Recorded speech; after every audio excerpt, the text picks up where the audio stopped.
नमस्कार, मैं हूं अमित कुमार। सोचिए, आपके घर का सबसे मासूम सदस्य एक आम सी दवा पीता है और उसकी मौत हो जाती है। ऐसा हुआ है 2025 के भारत में और कहानी इतनी सीधी नहीं है। आज जानेंगे कैसे एक छोटी सी गलती या लापरवाही, सिस्टम की अनदेखी और लालच ने मासूमों की जान ले ली और तमिलनाडु से निकलकर पूरे देश में हलचल मचा दी। मध्य प्रदेश, राजस्थान, उत्तर प्रदेश, महाराष्ट्र, कुल मिलाकर कम से कम 16 बच्चों की मौत एक खास कफ सिरप कोल्ड्रिफ पीने से हो गई। ये सिर्फ तमिलनाडु की एक फार्मा कंपनी जिसका नाम है श्रीसन फार्मास्यूटिकल्स, इसने ये बनाया था। आरोप यह है कि कंपनी ने जिन नियमों की धज्जियां उड़ाई वो किसी हॉरर स्टोरी से कम नहीं थी। अक्टूबर 2025 तमिलनाडु ड्रग कंट्रोल डिपार्टमेंट की जांच में यह सामने आया। 26 पन्नों की एक रिपोर्ट जिसमें 350 से भी अधिक खामियां, जिनमें 39 क्रिटिकल और 325 मेजर कमियां थी। गंदगी के बीच सिरप बन रहा था, ना सफाई और ना कोई बंदोबस्त, न क्वालिटी, ना टेस्टिंग और ना सही कच्चा माल। जो केमिकल डाई एथिलीन ग्लाइकोल यानी कि डीईजी सिरप में पाया गया वही बच्चों की किडनी फेलियर और मौत की सबसे बड़ी वजह बना। जरा सोचिए, सिरप में मिला ये डीईजी ब्रेक फ्लूइड पेंट और प्लास्टिक बनाने में यूज होता है और यहां बच्चों को पिला दिया गया। जांच के तुरंत बाद तमिलनाडु सरकार ने यह सिर्फ फैक्ट्री में ताला नहीं लगाया बल्कि पूरे राज्य में सिरप की जो इसकी बिक्री थी उस पर बैन लगा दिया गया। कच्चा माल, सारे स्टॉक मार्केट से उठा लिए गए। पड़ोसी राज्यों ने भी ये सख्ती बरती और केंद्रीय स्वास्थ्य मंत्रालय ने 2 साल से छोटे बच्चों को कफ कोल्ड की दवाई न देने की एडवाइजरी जारी की। रिपोर्ट्स ये बताती है कि ना कोई क्वालिटी चेक था, ना साफ सफाई, बिना बिल के प्रोपिलीन ग्लाइकोल खरीदा गया।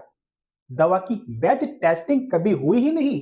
रिपोर्ट्स में यह लिखा है कि ना सफाई, ना मशीनों की हालत ठीक और ना ही पानी की कोई शुद्धता। इस लापरवाही का खामियाजा बच्चों ने उठाया जो हमेशा भरोसे के साथ में दवाई पीते हैं। सोचिए, वो माँ बाप जिनके बच्चों को हल्की सी खांसी और जुकाम था, एक आम सी दवा दी गई और सिर्फ चंद घंटों में उनका बच्चा हमेशा के लिए चला गया। हजारों घरों में मातम, बच्चों में उल्टी, दौरे, सांस लेने में दिक्कत, किडनी फेलियर, स्थानीय अस्पतालों में हड़कंप। ये पहली बार नहीं हुआ। 2022 में भी अफ्रीका, उज्बेकिस्तान वही भारत की बनी दवाइयों से 70 से ज्यादा बच्चों की जान गई थी। उस वक्त भी डीईजी जिम्मेदार था। सवाल यह है कि क्या भारत के दवा उद्योग को अब भी दुरुस्त किया गया है या नहीं? हर बार जांच के बाद बैन या एडवाइजरी जारी क्यों? गुनहगार कंपनियों पर कितना एक्शन लिया गया और किन पर सिर्फ खानापूर्ति हुई?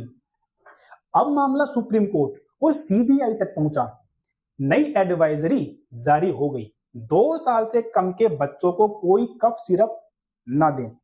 एक्सपोर्ट से पहले टेस्टिंग अनिवार्य हो। बार बार कंपनियों के लाइसेंस कैंसिल किए गए। लेकिन क्या यह सब काफी है? यह कोई बड़े सुधार की जरूरत है? कहानी सिर्फ एक कंपनी या एक राज्य की नहीं है। दवा उद्योग पर नजर रखने वाले सिस्टम, सरकारी अफसर, नीतियां सभी सवालों के घेरे में है। क्या इंस्पेक्शन सही होते हैं? सैकड़ों फार्मा कंपनियां सिर्फ कागजों पर सही, हकीकत में खौफनाक लापरवाही।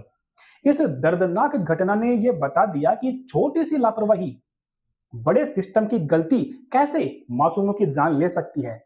अब सवाल आम आदमी के हक, जागरूकता और सिस्टम सुधार पर है। क्या इस बार गुनहगार बचेंगे या सच में इंसाफ होगा? आगे की अपडेट के लिए आप हमारे साथ बने रहें। वीडियो पसंद आया तो शेयर करें, सब्सक्राइब करें, अपनी राय कमेंट्स में जरूर लिखें। जय हिंद।